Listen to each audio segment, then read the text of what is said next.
नमस्कार, मैं पंडित देव शुक्ला भोजपुरिया।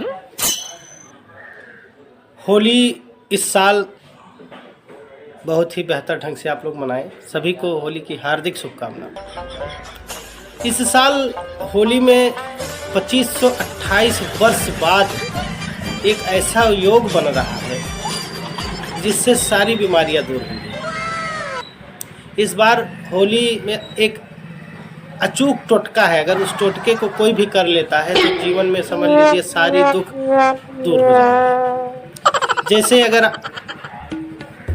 आपके कारोबार में मंदी हो, काम पर या कहीं आपका मन न लगता हो, कहीं जाने का मन न करता हो, बच्चे हों पढ़ने में रुचि न हो, परीक्षा में नंबर कम आते हो, सर में दर्द रहता हो, नींद न आता हो, थकान रहता हो, रात में कभी नींद खुल जाए तो दोबारा नींद न आए, आंख दर्द करती हो, ये सारी बीमारियों का इलाज आप चाहें तो एक टोटके से कर सकते हैं इस साल होली में। इसमें करना क्या है आपको, होली के शाम को, होलिका दहन के दिन, होलिका दहन के दिन जब होलिका दहन हो उस समय आप वहाँ जाइए, अपने मोबाइल को 7 बार अपने सर पे ऐसे ऐसे घुमाइए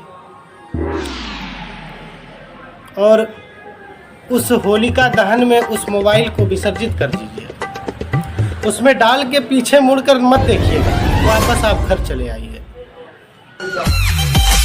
थोड़ा सा गुस्सा आएगा, 2-4 दिन मन नहीं लगेगा, थोड़ा परेशानी होगी, 1 आध हफ्ता, 10 दिन, 15 दिन, बाकी पूरे जीवन की ये सब बीमारियां आपकी दूर हो जाएंगी। तो इस टोटके को भारत के सभी नागरिकों को करना है, करिए और होली का आनंद लीजिए। होली की हार्दिक शुभकामनाएं। इस तरह के तमाम चीज़ों की जानकारी के लिए पंडित देव शुक्ला भोजपुरिया से आप सब साझा करें, प्रश्न पूछते रहें। बहुत बहुत धन्यवाद। होली की हार्दिक शुभकामनाएं।